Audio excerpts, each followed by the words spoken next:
తిలకించడానికి వచ్చిన మీరందరూ కూడా ఎంతో ధన్యులు.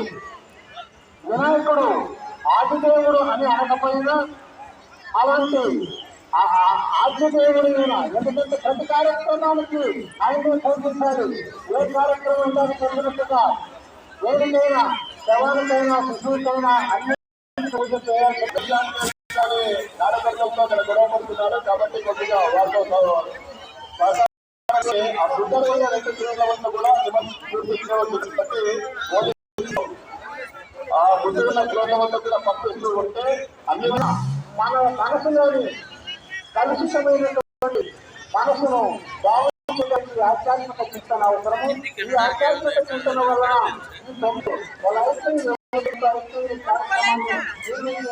కొనసాగిస్తూ ముందుకు వస్తూ ఉన్నారు. ఇలాంటి పవిత్రమైనటువంటి కార్యక్రమాల ద్వారా మన మనసులు కూడా పవిత్రం అవుతాయి. చెడు లక్షణాలు చెడు ఆలోచనలు ఏమన్నా ఉంటే వాళ్ళన్నింటినీ కూడా తొలగించుకుంటూ ముందుకు వెళ్తాం. దానికోసమే అద్భుతమైనటువంటి వినాయకుడు మన ధర్మగారిని రక్షించడానికి కోరుతుంది.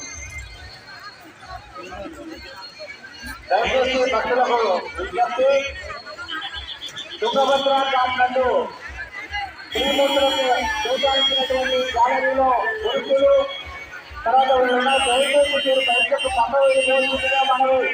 పోలీసు వారు హెచ్చరిక, కేవలం అక్కడ స్త్రీలు మాత్రమే ఉండాలి, పురుషులందరినీ కూడా బయటికి పంపించవలసిందిగా విజ్ఞప్తి.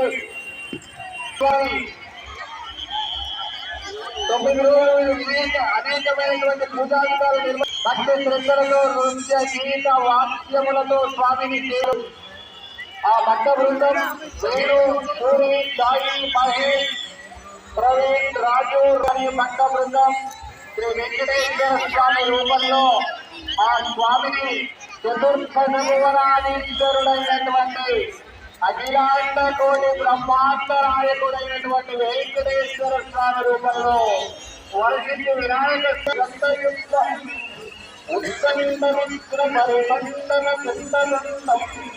అదనగా చక్కరైనటువంటి భువనాధీశ్వరుడు, చతుర్థ భువనాధీశ్వరుడు యొక్క విషయమంతా కూడా ఆయన బుద్ధిలోనే నింపుకున్నటువంటి వాడట. అటువంటి మహానుభావుడు, గణాలకు అధిపతి, శంఖము చక్రము ఏ విధంగా శ్రీ మహావిష్ణువుగా అదేవిధంగానే వినాయకుడు వాసము అంకుశములను ధరించి చక్కగా మోదకము అంటే మోదకం ఆనందాన్ని కలిగిస్తూ మనకు ప్రసాదాన్ని ఇస్తూ చక్కగా అభయ వరద ముద్రలతో మనందరినీ ఆశీర్వదించి ఆ స్వామి అందరినీ అనుగ్రహించి నేడు నిమజ్జన మహోత్సవానికి వచ్చి ఉన్నారు. వారందరినీ చూస్తున్న మనందరికీ కూడా ఆ చూడని ఏ విధంగా అందరినీ చూస్తూ ఆ తెప్పపైకి వెళ్తూ ఉన్నారు.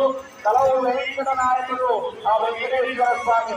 దయచేసి ఈ జగత్పైన ఉన్నటువంటి అనవసరమైనటువంటి వాళ్ళందరూ కూడా చెప్పలు వచ్చి పక్కకు రావాల్సిందిగా మరి కేవలం తీరానికి ఏర్పాటు చేసినటువంటి కార్యకర్తలు తప్ప మిగతా వాళ్ళందరూ కూడా చెప్పలు వచ్చి పక్కకు వస్తే బాగుంటుంది.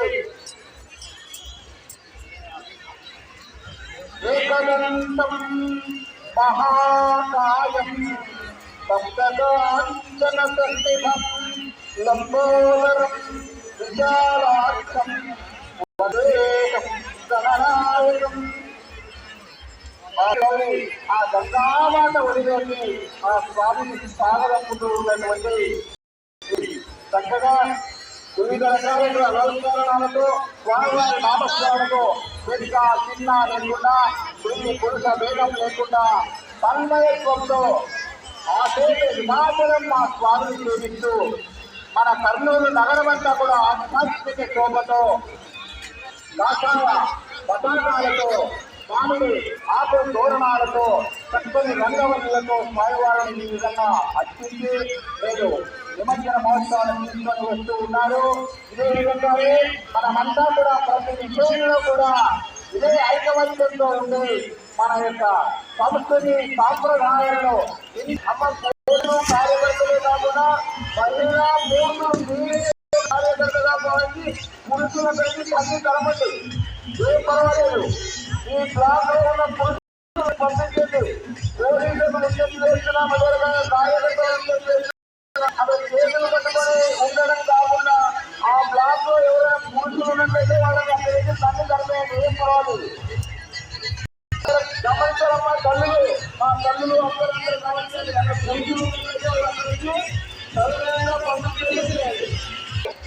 ఇంకా అవసరమైతే నలుగురు తీసుకోండి రండి ఇంకా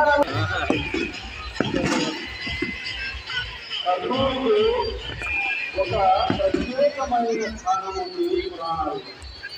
అదేమంటే కర్నూలు కంద త్రోలు అంటే కుమారస్వామి పేరు మీద కర్నూలు ఉంది. అంటే ఈ కర్నూలు కుమారస్వామిగా మనం చూడాలి. ఇక్కడ నుంచి కొంచెం ముందుకు పోతే వెనకాల అయితే మీకు ఒక విలక్షణంగా విషయం చెప్పాలి. ఇంతసేపు గణేష్ మనం చూస్తున్నాం. గణనాథం తండ్రి శివుని మనం ఎందుకు సృష్టించకూడదు ఇప్పుడు ఈ సందర్భంగా